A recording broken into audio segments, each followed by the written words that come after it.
Yes. Okay. You Okay, can start, Jordan. Yeah. great. Dawn. Thanks, Jordan. Thank you, Sarah. Hello, everybody. My name's Dawn Garrigan. I'm one of the funding officers in the South London team.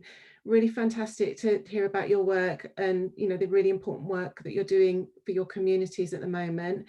I'm here with my colleague, Jordan, who very kindly agreed to come and help me with this because I don't like technology. So Jordan has very kindly been here, agreed to come and support and sort of take us through the slides, which is fantastic. Jordan, I don't know if you want to say a bit about yourself now or if you're going to wait till later. I'll just introduce myself quickly. I'm Jordan. I'm also part of the South London team. Yeah, so today I'm kind of here to kind of support my colleague Dawn. And yes, nice to meet you all.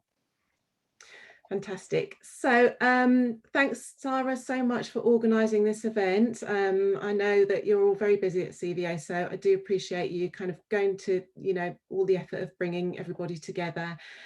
So if we move on to the next slide, we'll give you a look at our agenda for the presentation. So really, the purpose of today is really to give you an idea of our funding purpose and priorities. We'll introduce you to the team, say a little bit about ourselves, and then we'll go through our funding offer. So we'll talk about our sort of key, our open funding programs. We do have a number of strategic programs, but I think for the purposes of today, what most people will be interested in hearing about are our open funding programs, which we'll sort of talk to you about. And then we will go through what we can and can't fund, and we'll talk a little bit about eligibility, etc. And then we'll tell you a little bit about the application journey. So I hope that that will cover everything that everybody's hoping to find out about today. Just a little bit of housekeeping, really. I know that there are quite a few of us here today, so I think that the best way to do this would be if Jordan and I take you through the presentation first, and if you could then please save your questions until the end of the presentation and then either put them in the chat or put your hand up or come on screen, whatever way you want to do it is absolutely fine. So a little bit about the team. London is split into 3 regional teams: North East London, North West London and South London. Jordan and I are both from the South London team, and there on the screen you can see the rest of the team. Hannah Bennett is our manager. And then we have Simone, who covers Lewisham and Bromley, myself. I cover Croydon, Merton and Sutton, and Jemima, who covers Lambeth and Greenwich. So it's quite, as you can see, it's quite a big patch, and it sort of covers some inner London boroughs as well as outer London boroughs. So each officer has a focus on these particular boroughs, but we do work very much as a team and we're very holistic in our approach. So while an officer might sort of lead on taking an application through the pipeline or talking to organisations in their borough, the team will have oversight of every application that comes into us, and there is a sort of process where we kind of look at each application in the context of what else we know is going on in South London. Thanks, Jordan. So a little bit about the National Lottery Community Fund. Some of you might know us as the National Lottery. So we are a distributor of lottery funding. There are some others. There's the Heritage Fund and Sport England, for example, and the Arts Council. But we are the largest distributor, and we're the largest community funder in the UK. So lottery players contribute about 30 million to good causes every week, and we distribute around 600 million a year across the country. And last year, as you'll all know, we also distributed around over £200 million through our emergency funding in response to the coronavirus pandemic. We are a non-departmental government public body, and that means that we're at arm's length from the government, but we are responsible for administering public money. That's your money. Everybody who buys a lottery ticket, that's their money, and we are ultimately accountable to the government, to Parliament, and the public for how we spend the money. So our purpose is really very simple in a way. We really want to use our funding to support people and communities to thrive. And what that means for us is that we're very, very interested in supporting ideas and activities that matter to people and communities. We take the view that people know what's best for their communities, they know what's going on, they understand their communities. So while there is obviously a kind of assessment process, we take a conversational approach. We really want to understand what it is your communities are asking for and what you understand about the people that you're working for and with. We want to use our funding to create stronger, more connected communities. And so that might mean, for example, supporting some work around cohesion, a piece of work that brings a range of different communities together and creates links across communities. But it might also be an organisation that has a very deep knowledge of a very specific community and understands very well what their kind of needs and wishes and desires are, and have created a specific piece of work to meet those needs. And we want our funding to support charities and community organisations across the country to be diverse and active and vibrant. So we're very interested in how how you kind of align with principles around equality, equity, diversity and inclusion. That's kind of very important to us when we are looking at the work that we're funding. So our vision, people in the lead, this is really kind of at the centre of our approach to making our judgments about how applications align with our purpose. What we mean by people in the lead is when we look at an application, we really want to understand how you've involved the people that you're working with in a meaningful way in terms of the idea that you want funding for. So that might look different for each organisation depending on the communities that you work with and the activity that you're delivering. But essentially we want to understand what your consultation process has been, what your discussions have been, how you know that what you're planning on doing is absolutely right for your organisation. Do you have a steering group? Once the project gets going, how will your community continue to be involved in the development, design and delivery of your work? And we've got a sort of nice little video that Jordan will show you in a few minutes to kind of try to communicate what we mean by people in the lead, and that might sort of help give you some kind of reference points around how that idea might apply to the work that you're doing. The other thing that we look for is strengths-based delivery, and that really is about how you're using the skills and experiences and knowledge of the communities that you're working with, how you're kind of using that in your activity, in the delivery of your work.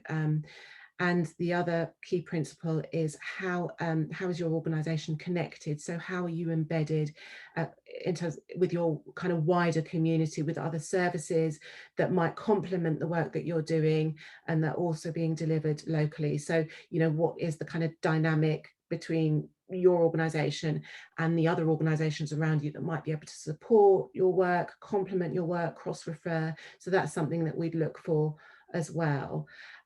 So before we go on to the next slide, Jordan, would you be able to share the people in the lead video so that people can get a sense of what we mean by that? Thank you. Do you want to work with local people to help improve their lives and communities? Are you looking for funding to bring your project to life? Our funding comes from national lottery players, and we support projects that help communities. We are looking for projects that put people in the lead, and here are some tips on how you can do that. The whole community should be involved. Ask people open questions.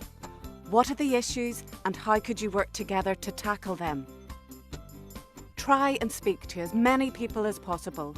Don't just talk to people who usually come along to your activities. Think about talking to their families and friends, their carers, and other groups in the community. And remember to talk to other people who you don't know so well, but who your project could help. It can be difficult getting people to talk to you about what they think the issues are, so try and think about different ways of speaking to them to get the most out of your conversation. Quite often, just chatting to the people at your activities works, but you could also think about holding more specific focus groups or a community consultation. Or what about social media? Putting up some posters or posting questionnaires through people's doors.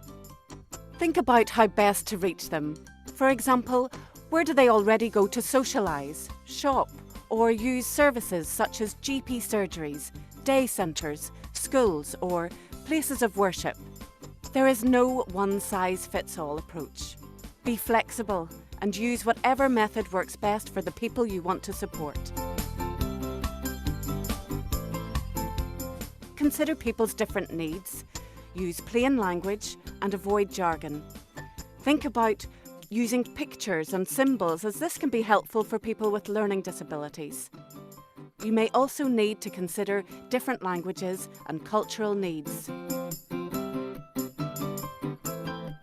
Once you have done all this, use their ideas to help shape the project and look for ways of involving people in developing it and delivering it from start to finish. Show people that you've listened to them and what difference the project is making in their community. Hey, I'm Talon, and this is Rumpus, and I'm going to show you. Thanks, Jordan. So, next slide.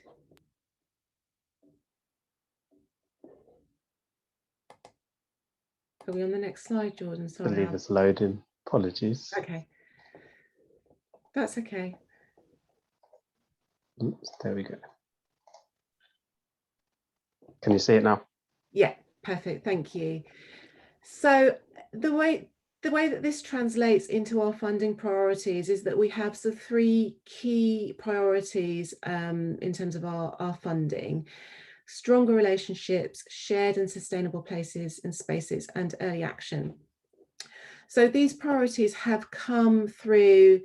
So a few years ago, we had quite a big stakeholder engagement process where we talked to our grant holders and customers about where they felt that National Lottery could add most value and what was most important to their communities. And these priorities have come out of those discussions with our stakeholders. So the three key priorities are stronger relationships, so work that really does bring people together, strengthens relationships in and across communities.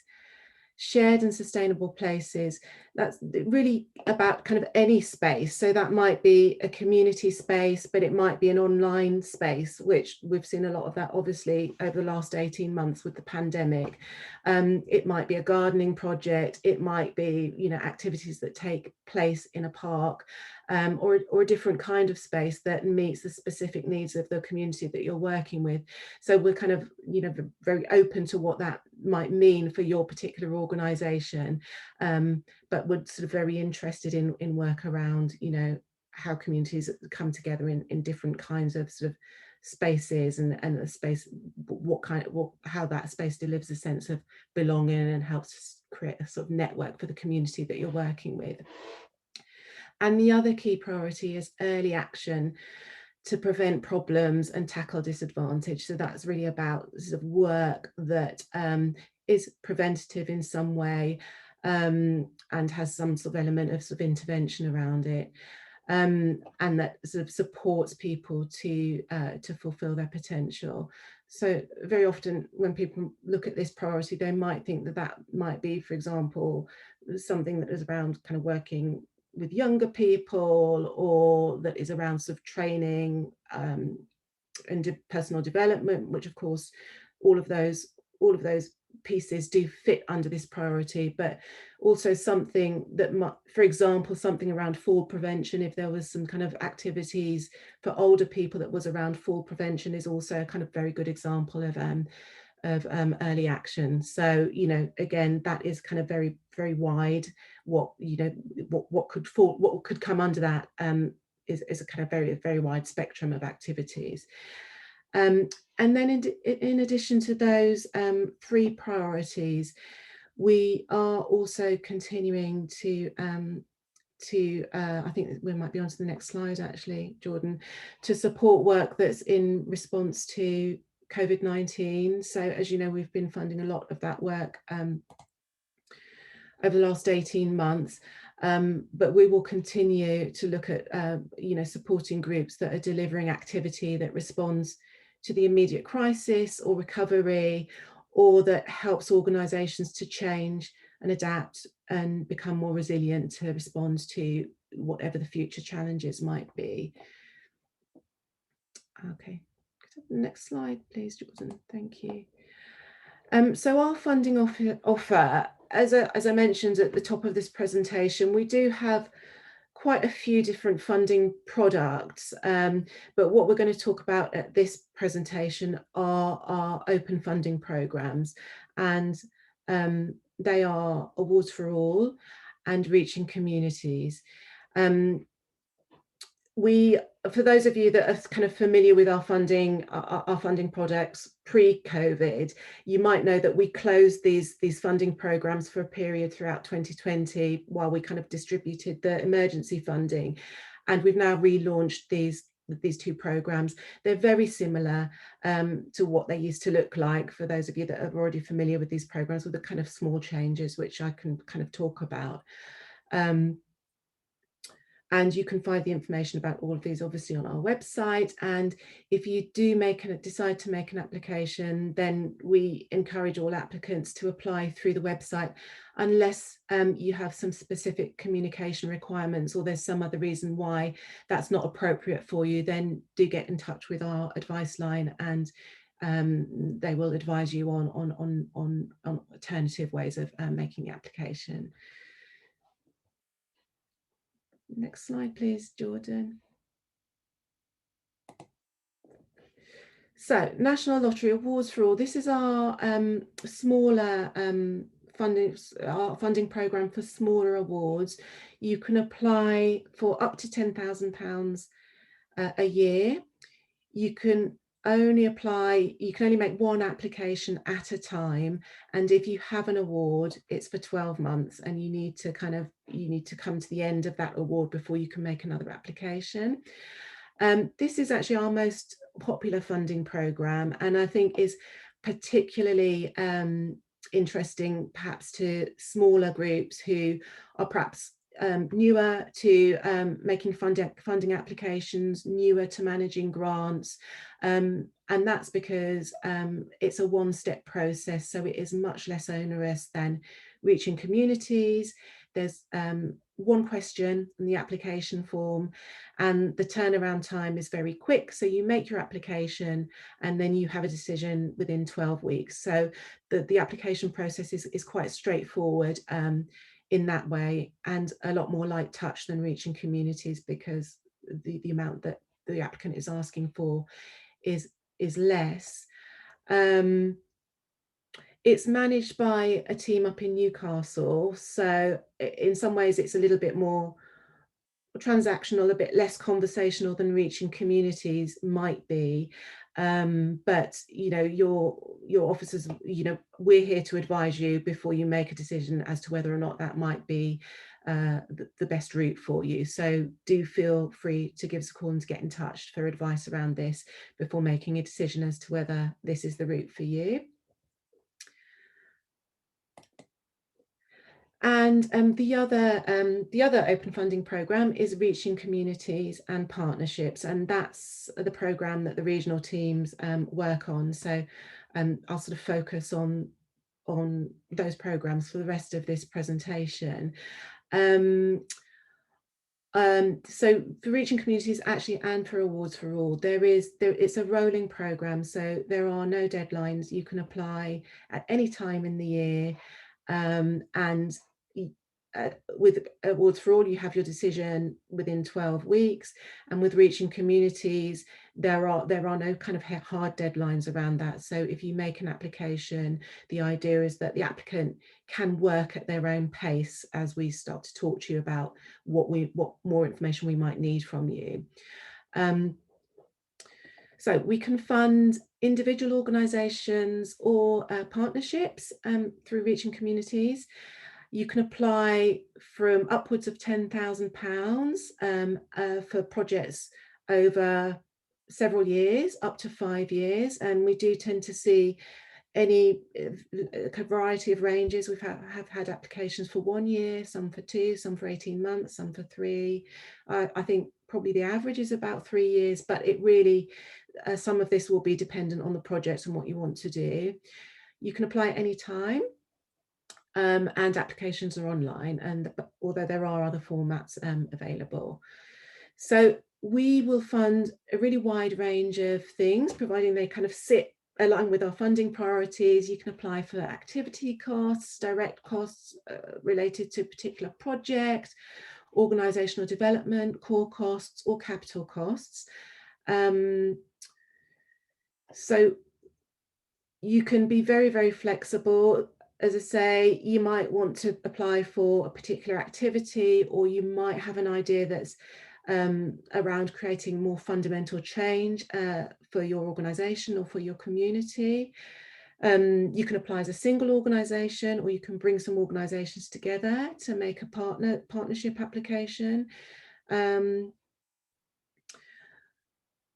You can apply for sort of new ways of working, some research and development. You can apply for work that you may already be doing, or a sort of a new piece of work. You might want to do some sort of a research and development around community cohesion, EDI development, lived experience leadership. You might want to do some work with other community stakeholders, or you might have an idea that's around sort of, I suppose, what we're describing as adjusting to the new normal following the pandemic, or some kind of some restructure to your kind of operational planning. So it's very, very broad. But what I would say is, if you're not sure whether your idea aligns sufficiently with our vision and our priorities and the way that we fund, then do get in touch with us for further advice, because certainly with Reaching Communities, it is a longer process, and I think it is very much worth being sure that your idea is a fit with the kinds of things that we fund before you kind of undertake the commitment to kind of going through the process of on the application journey through Reaching Communities. So, sorry, Jordan, I'm following my separate slides, so you're one ahead from me, but that's okay. I think it's me just being a bit slow. Jordan, were you going to talk us through this one? Was it the next one, this slide? The next one on the... Okay. Yeah. No problem. So who can apply? You can apply if your organisation is a voluntary or community organisation, a registered charity, constituted group or club, or a not-for-profit company. We can't take applications from individuals or sole traders, or any company that distributes profits to directors or shareholders or members. We can't fund organisations that are based outside of the UK, and we wouldn't fund through Reaching Communities, we wouldn't fund any projects that took place outside of the UK. You need to have at least 2 trustees who aren't related, so who aren't married or living at the same address. And we won't accept applications from one organisation that is applying on behalf of another. We are keen, to talk to groups who are supporting communities that we haven't been able to reach sufficiently through our previous funding. So that might be sort of EDI communities, diverse communities, and and communities who traditionally have had poorer outcomes, and those who've been disproportionately impacted by the pandemic. So we are really it's important to us that our funding is distributed with equity, and if you are a group working with those groups, then we would like to kind of talk to you about what you're doing. What I would say is you do also need to be ready to make an application to reaching communities. So we would want to understand a little bit about the scale of your work and how your organisation is sort of operating as well, in order to be able to advise you properly as to whether this might be the right route for you. Soren, I see you had your hand up. Would it be okay if we waited till the end, because we've got a few more slides and then we could come to you, if that's okay? So I'm going to hand over to Jordan now to take you through what the application process looks like. So here's a diagram essentially of the Reaching Communities application process, and it's kind of broken down into 4 steps. So as Dawn's already articulated, the first step is to kind of apply through the website, and providing you're an eligible organisation and your idea fits within what can be funded. Now, when you're applying, you'll be asked a variety of different questions about what it is you're applying for, which we'll go through on the next slide. But those questions will help inform the team essentially as to whether or not we can fund it at this point in time. And if not, you will receive a unsuccessful email kind of outlining why it was unsuccessful, and potentially you can seek feedback maybe to kind of help you in future applications, whether it's with us or with other funders, or to kind of help you kind of in general. Or you will receive an email essentially requesting a bit more information, which this is where you'll provide us with your finances, financial information, or sort of project delivery plan. Some more information to kind of give us a full picture essentially of what it is you're applying for. So if you're a particular organization with a project relating to elderly people, well, in the second stage, or when we're requesting the extra information, we'll ask for more specifics in terms of how you're actually delivering your idea, and where the funding is actually contributing towards. So after all of that, we will then kind of confirm that once we're happy we've got all of the information we need, we'll confirm that we've received all the information, and essentially you'll await for a decision. Now, at the first step, it will take around 12 weeks per se for the first step, whereas if we request for extra information, it's up to you to kind of work at your own pace, essentially. So on the next slide, here at the initial stage, here are some of the questions we would essentially ask to kind of help us form that initial view on your idea or on your request. So it will be essentially like, what does your organization currently do, and maybe what would you like to do? So is your idea an expansion of the activities you already do, or is it to continue the activities you already do, or what is it you're coming in for? So here's where we'll ask about that. Where will the work take place? So is the project occurring in multiple different locations, or is it occurring at one location? As Dawn mentioned, and through the video earlier, we talked about people in the lead and how ensuring that it involves the community.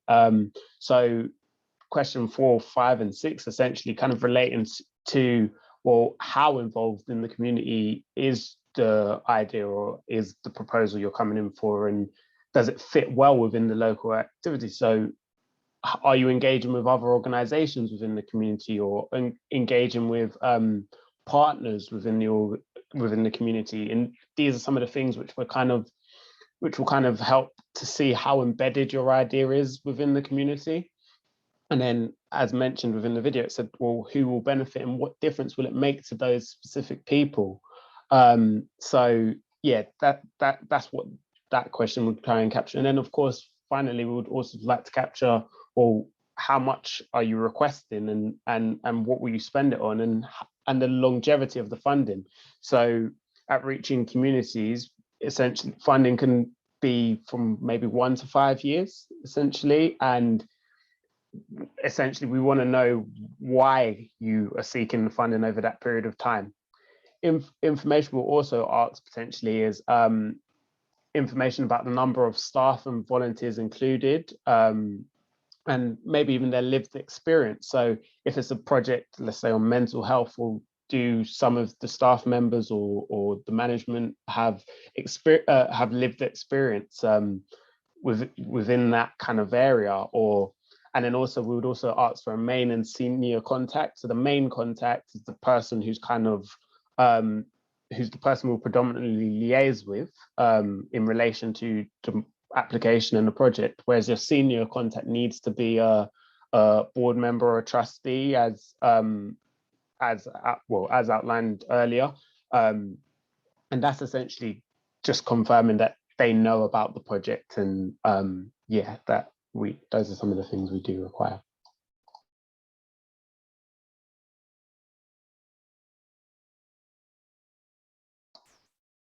Now, if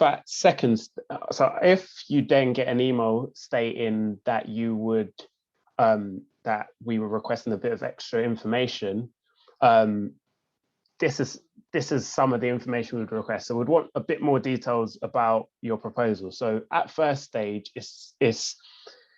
we don't get a complete picture of what your proposal is attempting to do. So here we might have really specific questions which have come from the team or the wider fund who kind of reviewed the application, and maybe have a few more questions about how it's actually taking place. So here we might ask you some specific questions about your proposal, but also maybe about the proposed budget and how you're going to spend the funds. And we also would want to kind of understand your financial position to see if you can handle the funds we're given, because obviously it can be quite large sums of money, and we need to be confident that you can manage these funds, because obviously it is public money and we have to be responsible in ensuring that it's used as you're saying it will be used. And we just have to be confident in that. And in order to do that, we'll also ask for a recent bank statement potentially. Now, again, it's key to point out that to develop your application at your own pace. So at this stage, when we request extra information, it can be a lot of information we are requesting. So we don't want you to feel like there's real big pressure on you. We want you to kind of gather that information in a reasonable time frame, and not to apply too much pressure on you. And we'll also kind of liaise with you in terms of so if it's an application within Croydon, you'll probably be liaising with Dawn, and Dawn might have some other questions or might be able to kind of offer some support to kind of help you get through this bit in terms of whether it's questions Dawn or the team has, or whether it's questions you may have. Dawn should be there to kind of help you and guide you through that. We would then send you confirmation once all of the information has been gathered, as outlined earlier, and we'll aim to kind of let you know from that point, again, within 12 weeks, let's say. And I'm going to pass over to Dawn for this bit.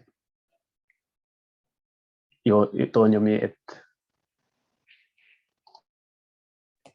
Sorry, after 18 months or more, you would think I wouldn't be doing that anymore. Thank you, Jordan. So if you're successful, the process is then sort of quite straightforward. You return your offer letter within 1 month, and then you can start your grant within 6 months of receiving the offer letter. As the grant's underway and the project's underway, we will sort of check in with you. We have one kind of informal check-in point a year and one more formal monitoring point a year. And we really just want to understand if the project's on track. So we'll be asking you to report against your original aims and intended outcomes. We want to understand how you've involved people from your community, the difference the funding is making, what you're learning, and just want to be sure that you're spending the money in the way that you had planned to spend it.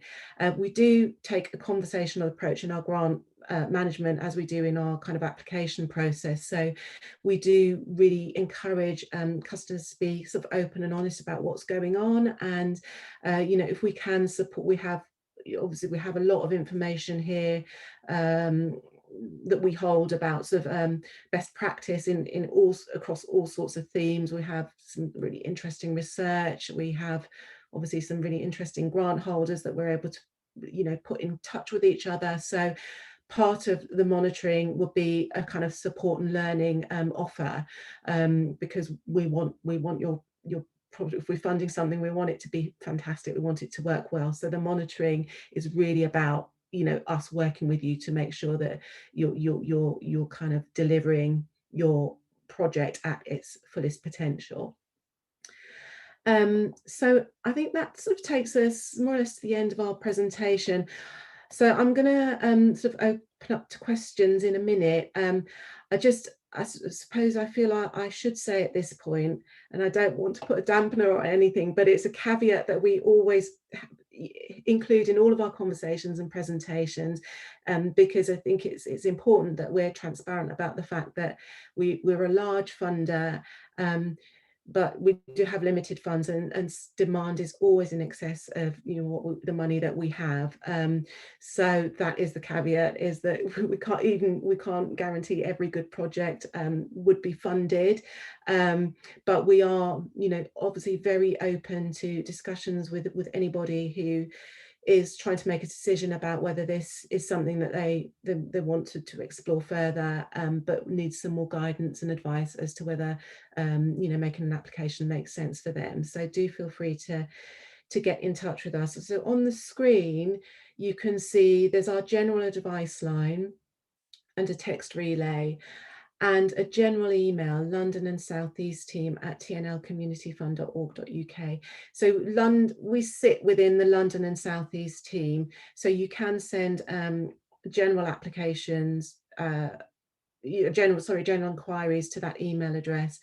I'm happy to sort of leave my, Sarah has my contact details. So if you felt that you wanted to get in touch with me personally, then just do sort of pick up a conversation with Sarah and get my details from her.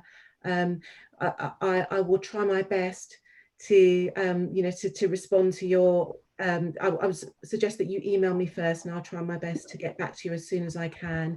We do sometimes get very busy, so I can't promise that would be straight away, but I'm absolutely here and available to talk to anybody that would like some more advice. And Dawn, I guess we also have some one-to-ones Yes. to be booked. So on the 21st of October, Dawn kindly agreed to have some one-to-one sessions with groups, and they're all on Eventbrite, they're all on our website in the calendar. So if you have, a project, you want to put forward with obviously an idea that is quite well formed in detail, please book your space. Yeah, thanks, Sarah. So that's the presentation finished. I know a few people have put a couple of things in the chat, so we'll try and deal with those first, and then I know that Soren had his hand up earlier, and then perhaps we can sort of open out some more questions. So Adam, you had a question about some funding that you had in March 2021. Yes, hello, good morning. It's just that we've received funding from the community fund already earlier in March. Mm-hmm. Is this reaching communities a separate funding stream, or is it the same rules apply as say one award per year? So was it awards? Yeah. Sorry. Was it awards for all that you was your grant through Awards for All? Was it under £10,000? Yes, it was. Yes. Yes. So the rule with that one is you can only have one a year. So you will need to complete that project before you can apply again to Awards for All. But if you wanted to apply to Reaching Communities while your Awards for All grant is still running, then yes, you can do that. Okay, that's fine. Thank you. You're So I welcome. don't have to wait until that 12-month period is up. No, you don't. Oh, okay. You don't. Thank you.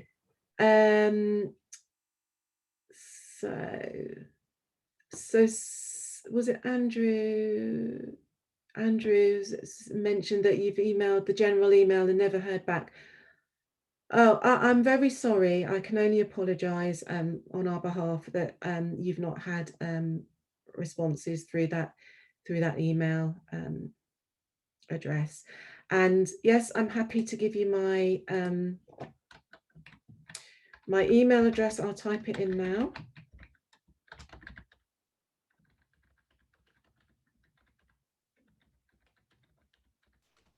Dawn, and we will be sharing the slides, won't we? So Yes. you can, send them to me and then I'll send them out to everyone who attended. And Yes. something else I can do if people are interested is I can share the details of, attendees, because I noticed there are some groups who could work well in partnership as well. So if you don't want your details to be included, can you please chat me directly, message me directly, and I'll make sure they're not there. Thanks, Sarah. So just to say, I've put my my details there in the chat. I think I may have seen projects that's outside of Croydon, well, at least based outside of Croydon, in the spreadsheet that Sarah kindly sent to me. So absolutely fine if you're based outside of Croydon but doing work in Croydon, then do get in touch with me. But if your work is in one of the other boroughs, perhaps have a look at our team and kind of work out who might be the best officer to talk to about the work that you're doing. There's a question from Celestina. Can a company apply for another year of the same funding the following year? So is the question around if you already have a grant from us, could you apply again for more funding? Was that the question, Celestina?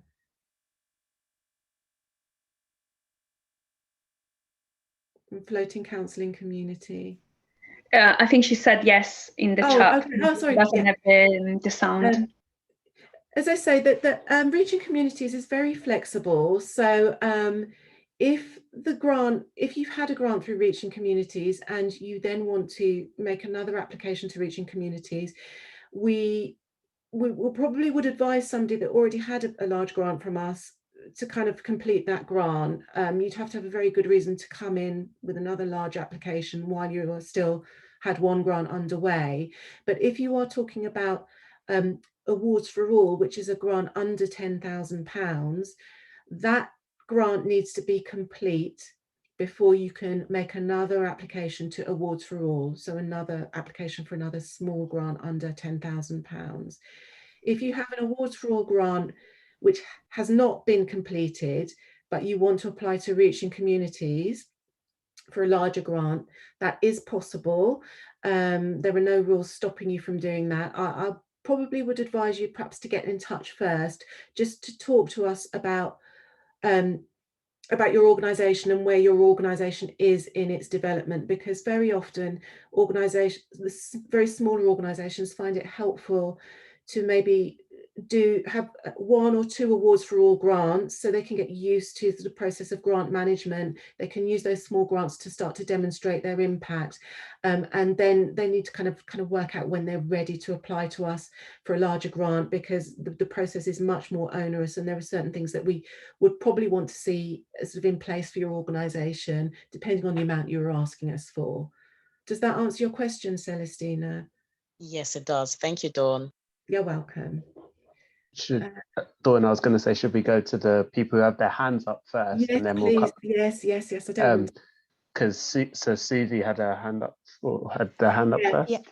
Hi, thank you so much. My question actually is it possible I mean, we are looking at a project which we want to sort of emulate in 3 specific geographies across England. So say one project will be based in Croydon, and the same project will be in Liverpool City region and Bristol. Would you say we'll have to apply like as 3 different applications, or is there a way to sort of marry it up in some way with under this particular fund, because it's the same aim and same project timeline? Yes, you should apply. You should apply in one application. So you should talk about everything that you want to do in the same application, and obviously talk about why you want, why it's important that you deliver this piece of work across the country. Why, what's in your rationale for wanting to do that.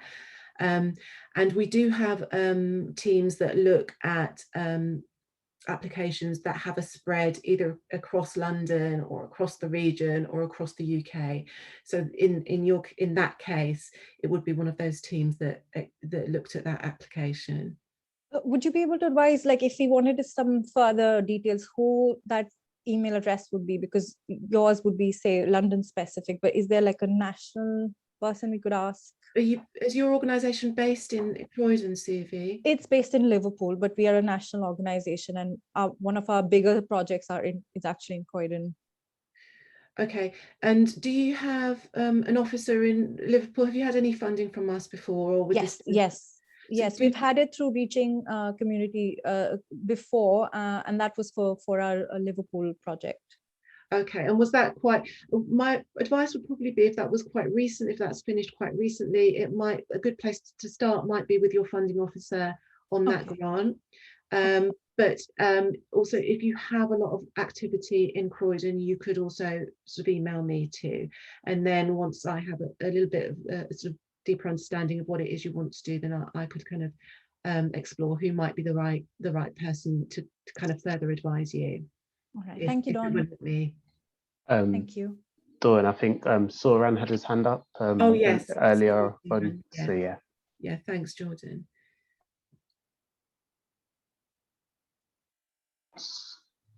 Did you want to oh yeah. Hi there, you're right. Right, I think that's a great session one. I'll be honest, one. It is for me the first time I'm coming to apply for the funding here. Our organization starting for education one is 3 years ago one, and we use our pocket money one, and we really find it very struggling. And when I registered myself for the committee tab, they sent me your link one. I said that'd be grateful here. And today, when I have a very good time with you guys, absolutely great information I received today. The couple of questions I have one here. First, do we have to register ourselves in the charity places, or we don't have to? And I don't know. So second one, I had seen your page 15 when you talk about the bank statement. We don't have any bank statement stuff like, but we do have something we call charity. We opened there like Kurdish Supplementary School for the charity bank account there, but we don't have anything yet set up yet. Yeah?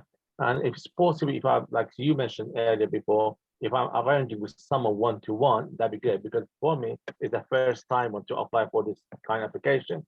And I find out this session today is very grateful for us once again, because my aim and my goal is to helping people, especially in the math and the science ones as well. That's my goals now, because the last couple of years lots of people struggling, so because of the pandemic one, they are struggling online. So now we try to be open the classroom one, helping those people on the right levels here. And the problem at the moment, we just hiring the classroom in the school one, running the classes on the Saturday, which that's costing us a lot of money. And it's our demanding, lots of people they can't, because we say something we're looking for funding. If you get some funding, so we can hire the classroom one, and everyone comes to pre one, they learn from us once there, and the school will catch up. Yes, so you will need to be formally constituted in some way. So if you make an application to us, you will need to be an organised group. So you do need to be, not necessarily as a charity, you don't need to be on the Charities Commission, but you do need to have a constitution. So you need to kind of have some formal documentation that says how you work, and some kind of board. So you will need that. In terms of the bank statement, sorry, could you, I didn't quite, I couldn't quite. No, you know that the slide we see that because one of the information they request is, you know, the information, and they ask you, we're going to ask you about your bank statement. Okay. So I don't know why is required the bank statement for that point when you apply for the application. The personal bank statement, we don't have the personal bank statement to begin with out. And I've been have one of the bank which is open for the charity on my cell phone. The only thing I don't have at the moment I haven't registered myself for the charity one because they say the funding is no more than 5,000. They don't let us one to open the charity registration one. So I don't know, do I eligible? Do I reliable to get any funding for lottery one for our? Well, if your organisation has some kind of bank statement, do you? Yeah.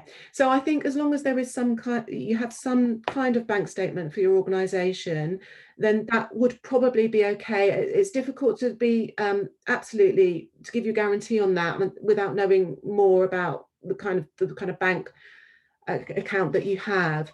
But I think that probably from what you've described about the work that you're doing, a good place for you to start might be Awards for All. Right. To start with, and my advice would be to ring the advice line and ask those questions. And if you don't have any success, then do get in touch with me again. But Right. As I say, because that Awards for All team is a different team up in Newcastle, so they will be able to give you more specific advice. But you do need to be constituted in some way as an organisation, and your organisation does need to have a bank account. But you know, if you want to kind of explore what kind of bank account, then you can get some more advice from our Awards for All team. So I hope. Can I add to it just to say, Soran, I just sent a little link in the chat. So generally speaking, all funders will ask you to be a constituted organization. They don't fund individuals and they don't fund businesses because you need to have a social purpose.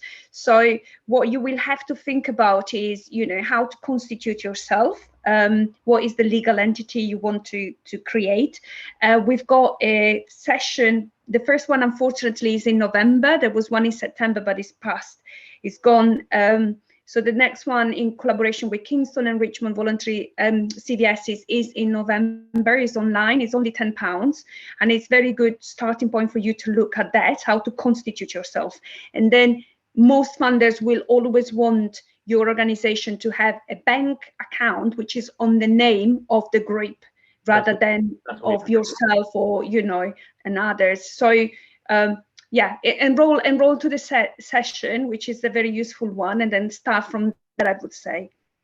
Yeah, we do have the bank. We do have our special bag. We opened the bag as a charity for the Croydon Supplementary School one, and we did register ourselves for the CVA in Croydon ourselves, but we haven't got anything for the charity registration one because I tried to apply for the charity one. They say you have to be something making the money over £5,000, but we don't make any money at all because that's something is a volunteer one.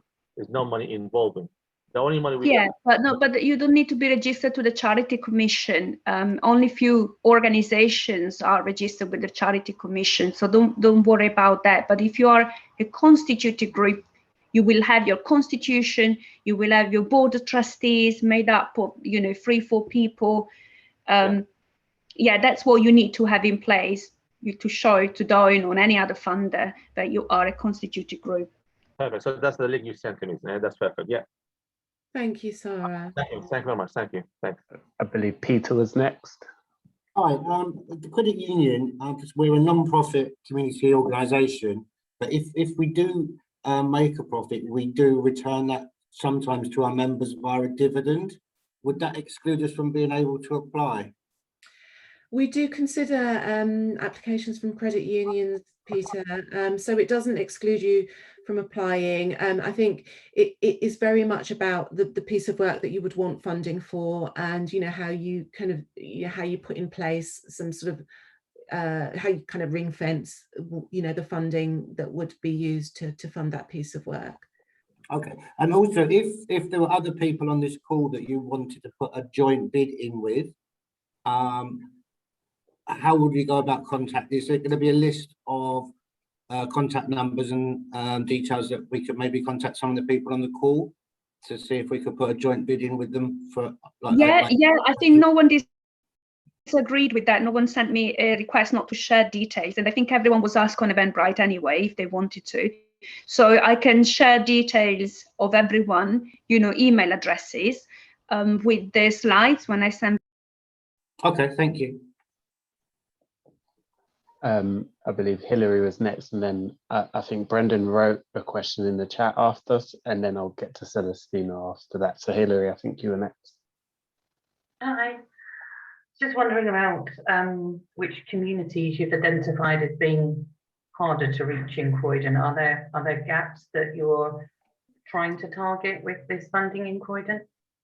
So I think in terms of communities that we've felt are harder to reach, that applies. It's not specifically Croydon. It's a kind of much wider, and that's come from kind of looking at making an analysis of how we've been funding to date. So they would be communities that have been disproportionately impacted by the pandemic.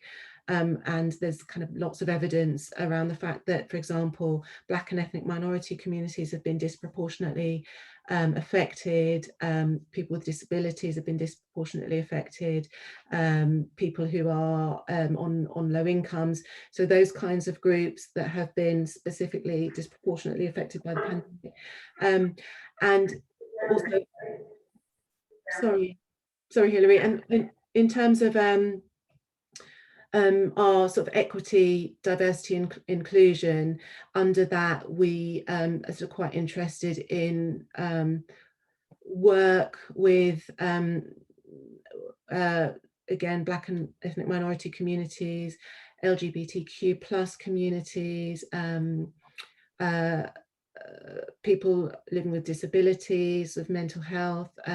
So these kinds of communities that we feel that we would like to get more of our funding into, but we don't sort of create boundaries around each borough and kind of have a sort of specific. We're not that granular about we don't look at the specific communities across each borough, but we're looking at our funding more generally and if it's getting to those communities.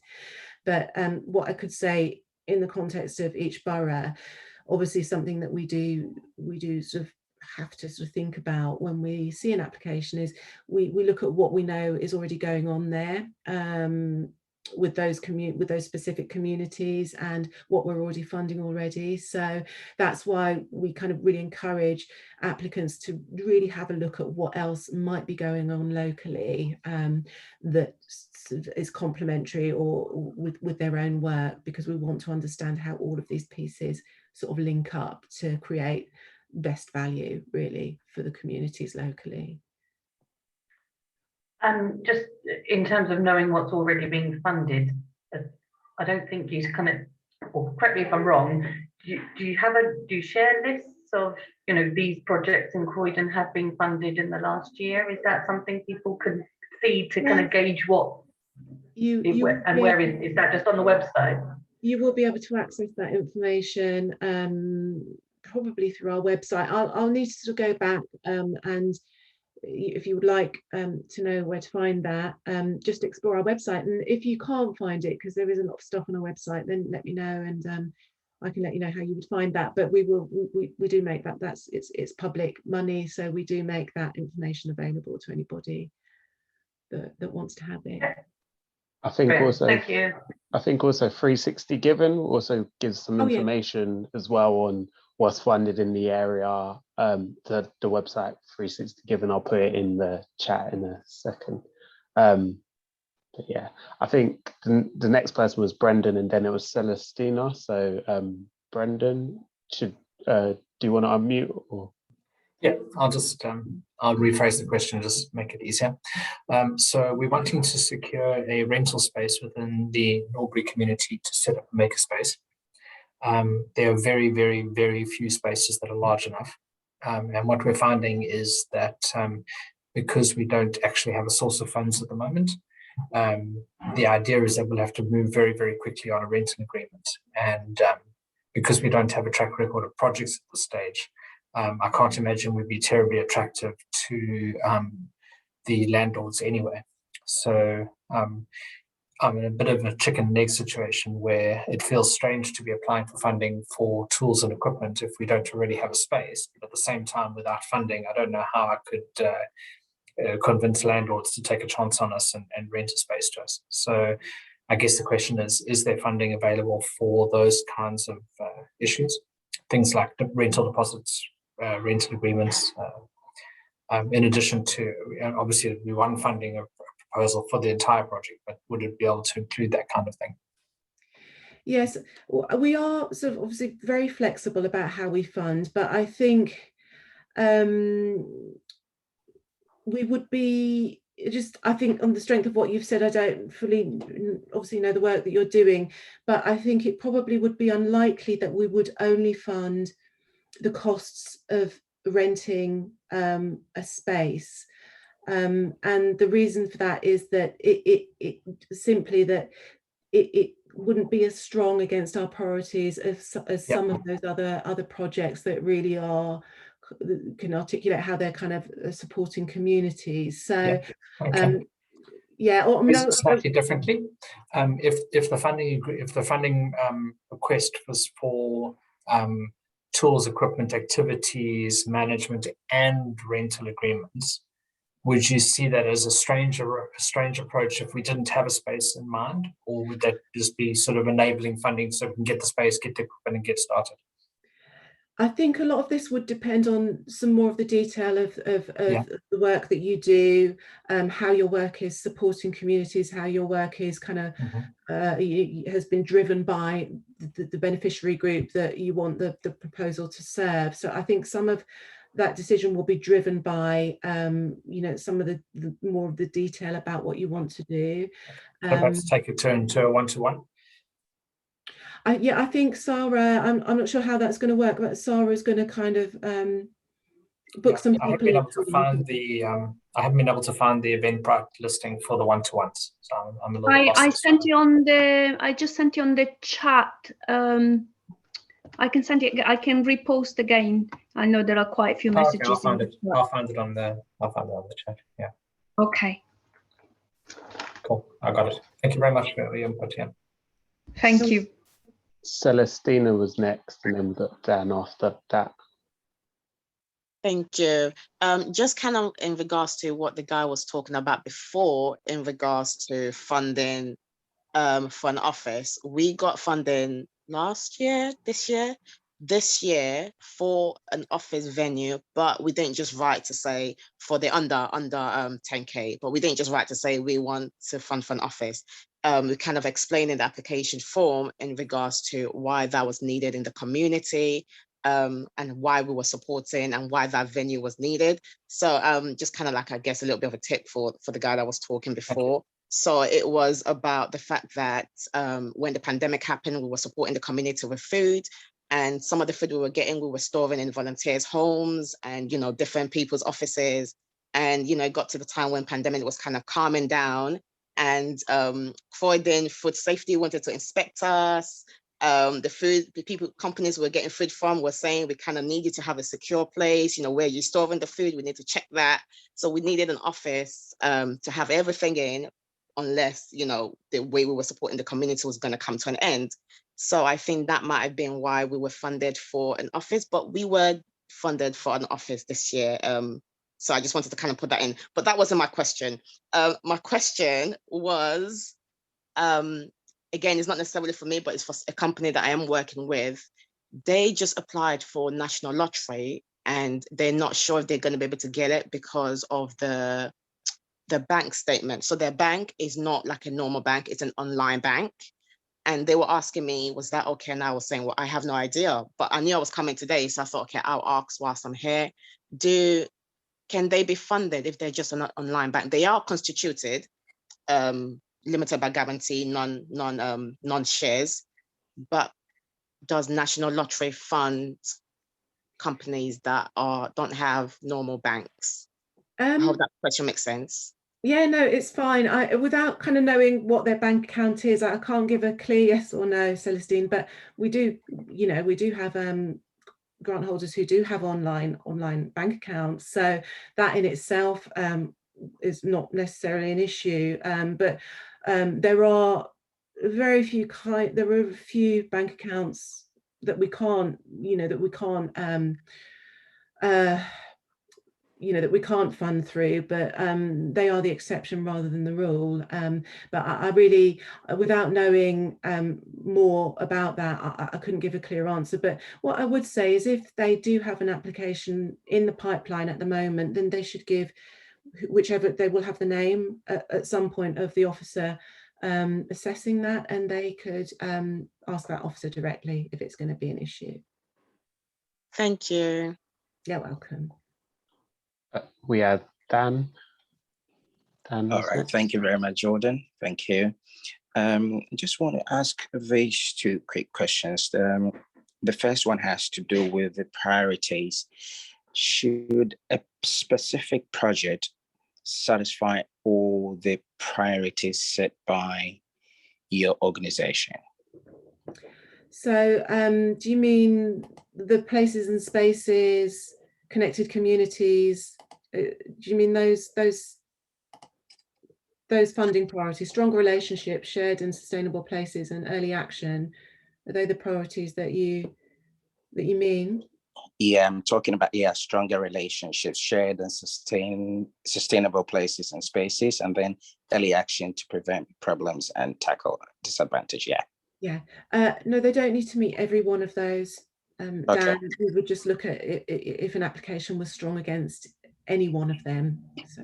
Okay, that's great. All right, the next one, I've seen on your website that you do not support any project that promotes educational attainment. Can you explain that? So we have one of our criteria around funding is around something described as additionality, and what that means is that we won't fund activities that fall under the responsibility of statutory services. So a statutory service would be something like mainstream school, or clinical services that are delivered through the NHS that are expected and required through those agencies.